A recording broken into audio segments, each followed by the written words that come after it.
बुद्धिमान मछुआ।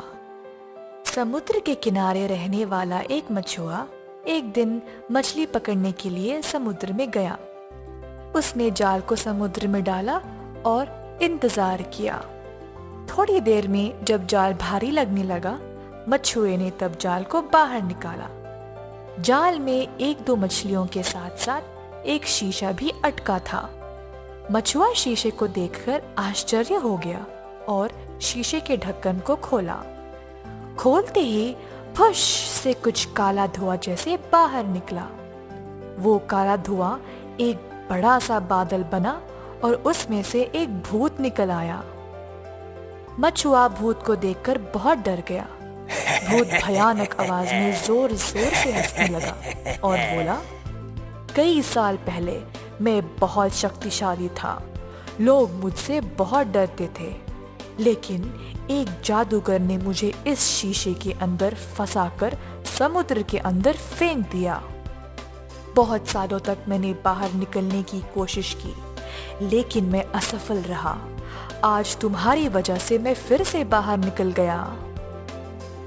मछुआ दंग रहा और कुछ भी बोल नहीं पाया।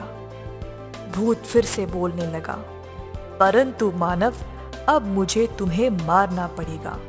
मेरे इस शीशे से आजाद होने के बारे में सिर्फ तुम जानते हो। मछुआ भयभीत हो गया। तब उसको अपने दादाजी की एक कहानी याद आई।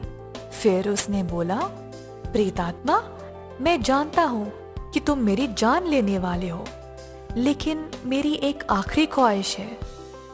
भूत गुस्से से पूछा, क्या है तुम्हारी आखिरी ख्वाहिश? जल्दी बताओ। मछुआ बोला, प्रेतात्मा, तुम इतने बड़े पर्वत जैसे हो।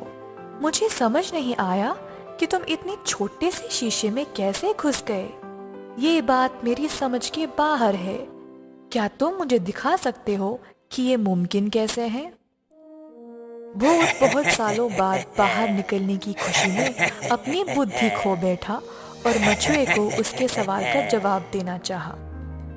तुम मूर्ख मनुष्य के ऐसे ही सवाल होते हैं। हा हा हा, अब तुम देखो, मैं इतना बड़ा होने के बावजूद इस शीशे में कैसे घुस सकता हूँ। ऐसा बोलकर भूत अपने रूप को छोटा किया और शीशे के अंदर घुस गया।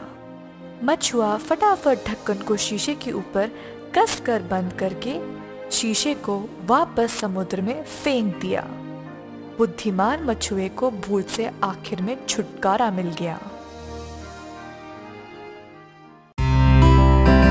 परेशान लोमड़ी। एक गांव में एक कौवा रहता था। एक दिन उसको एक रोटी का टुकड़ा मिला। कौवा टुकड़े को अपने मुंह में पकड़कर एक पेड़ के ऊपर जा बैठा। कौवा रोटी का टुकड़ा खाने ही वाला था जब वहां पर पेड़ के नीचे एक लोमड़ी आई। लोमड़ी बहुत भूखी थी। कौवे के मुंह में रोटी का टुकड़ा देखकर उसके मुंह में पानी आ गया।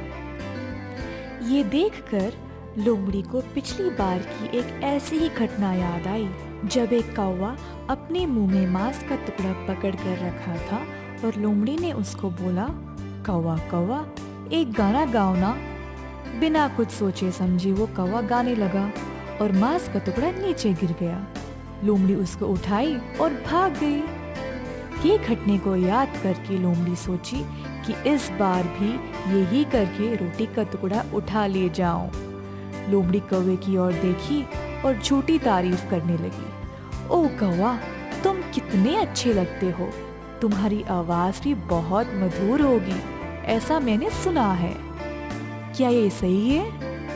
ऐसा लोमड़ी बहुत मासूम तरीके से पूछी। कौवा लोमड़ी को जवाब नहीं दे पाया। अब कौवे के मुंह में रोटी का टुकड़ा है ना। लोमड़ी मन ही मन में खुश होने लगी कि शायद कौवा उसकी चाल में फंसने वाला था।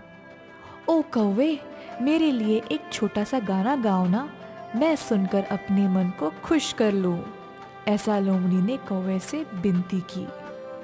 लोमड़ी इंतजार कर रही थी कि हाँ, अब तो किसी भी वक्त कौवा रोटी नीचे गिराएगा और मैं उसे उठा ले जाऊं। लेकिन कौवा तो चालाक निकला। उसने रोटी के टुकड़े को अपने पंजे में कस के पकड़ा और बोला, ओ लोमड़ी, तुम्हें मेरा गाना सुनने की बहुत इच्छा है ना, तो सुनो। ऐसा बोलकर कौवा का करके चीखने लगा। लोमड़ी सोचने लगी कि हाय, ये कौवा तो बड़ा चालाक निकला। लोमड़ी बहुत निराश होकर वहां से चली गई। परेशान लोमड़ी को वहां से जाते हुए देखकर कौवा जोर से हंसने लगा। दफा हो जाओ यहाँ से शातिर लोमड़ी, तुम्हें क्या लगा कि मैं तुम्हारी चाल समझ नहीं पाया? लोमड़ी की चाल में फंसे कौवे की कहानी मुझे भी पता है। अंत में कौवा पेट भरकर रोटी के टुकड़े को खा गया और खुशी खुशी उड़ गया।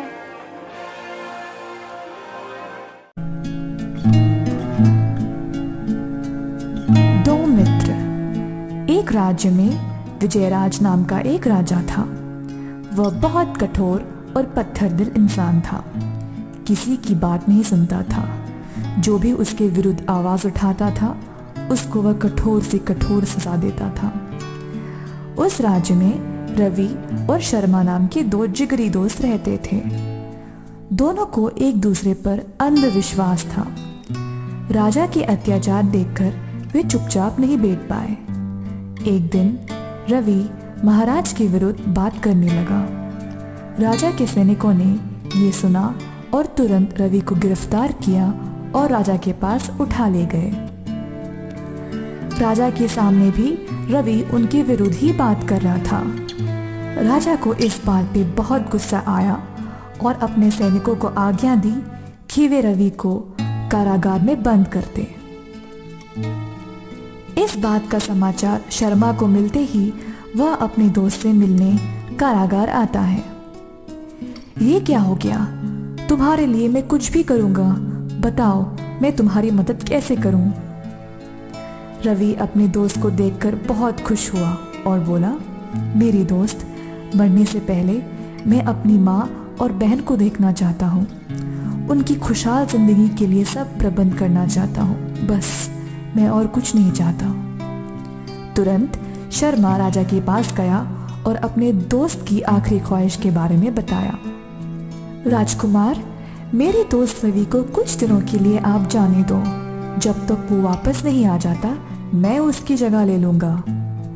राजा बोला, अगर तुम्हारा दोस्त फांसी के समय तक वापस नहीं आया तो सजा तुम ही को मिलेगी। शर्मा ने राजा की बात मान ली। शर्मा का अपने दोस्त पे इतना अंधविश्वास रखना ये देखकर राजकुमार आश्चर्यचकित हो गया। रवि को जाने देने से पहले राजकुमार ने इन दोनों की दोस्ती के बारे में पूछताछ किया और फिर राजी हुए। अगर तुम 1 महीने के अंदर वापस नहीं आए तो तुम्हारी जगह तुम्हारे दोस्त शर्मा को फांसी होगी। ऐसा बोलकर राजा रवि को जाने दिया। 1 महीना खत्म हो गया और रवि अभी तक वापस नहीं आया। उस दिन शाम को राजकुमार कारागार में गया और शर्मा से बोला, जिंदगी में कभी भी किसी पर इतना भरोसा मत करना। अब देखो, इतनी छोटी सी उम्र में तुम्हारी मौत होने वाली है। मुझे इस बात का बहुत दुख हो रहा है। उसी समय रवि किले के अंदर प्रवेश हुआ। रवि अपने दोस्त शर्मा के गले मिला और बोला, मैंने यहाँ जल्दी आने की बहुत कोशिश की लेकिन हो नहीं पाया। खैर, तुम्हारी कृपा से मैं अपनी माँ और बहन से मिल पाया और उनके खुशहाल जीवन के लिए बंदोबस्त कर पाया। मैं तुम्हारे आभारी हूँ दोस्त। राजा दोनों को देखकर बोला, आज तक मैंने ऐसी दोस्ती नहीं देखी जिसमें कोई अपनी जान को दांव पर लगा सका। मुझे बहुत गर्व है कि मेरे राज्य में ऐसे लोग भी रहते हैं। ऐसा बोलकर राजा दोनों रवि और शर्मा को वापस जाने दिया।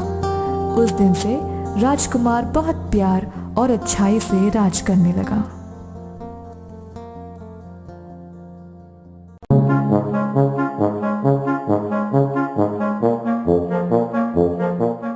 ईमानदारी। रामपुर नामक एक गांव में बाबू नाम का एक मामूली सा व्यापारी रहता था।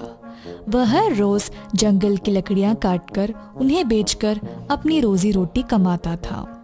एक दिन नदी के किनारे एक बड़े से पेड़ के ऊपर चढ़कर डालियों को कुल्हाड़ी से काट रहा था। अचानक से बाबू के हाथ से कुल्हाड़ी फिसलकर नदी के अंदर गिर गई। बाबू बेकरार हो गया और कुल्हाड़ी को खोजने के लिए नदी में कूद गया। बहुत ढूंढने के बावजूद बाबू को उसकी कुल्हाड़ी नहीं मिली। बाबू बहुत निराश हुआ और पेड़ के नीचे बैठकर भगवान से प्रार्थना करने लगा कि उसकी कुल्हाड़ी उसको वापस मिल जाए।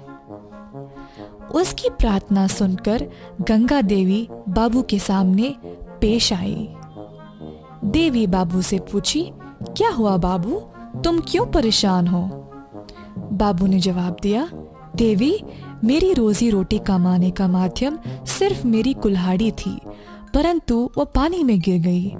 मैंने बहुत खोजा लेकिन मुझे नहीं मिली। देवी बाबू की बातें सुनकर नदी के अंदर गई और सोने की कुल्हाड़ी ले आई।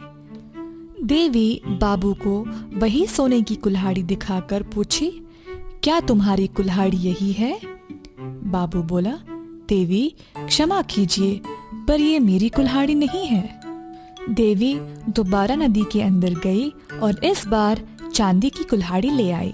फिर से बाबू बोला कि नहीं, ये उसकी कुल्हाड़ी नहीं है। फिर से देवी नदी के अंदर गई और इस बार बाबू की कुल्हाड़ी ही ले आई। बाबू बहुत खुश हुआ और बोला, ओ देवी, यही है मेरी कुल्हाड़ी। बाबू की ईमानदारी देखकर गंगा देवी तीनों कुल्हाड़ियां बाबू के हाथ में सौंपकर गायब हो जाती है। इस कहानी से हमें ये पता चलता है कि बाबू अपनी ईमानदारी से ही धनवान बना।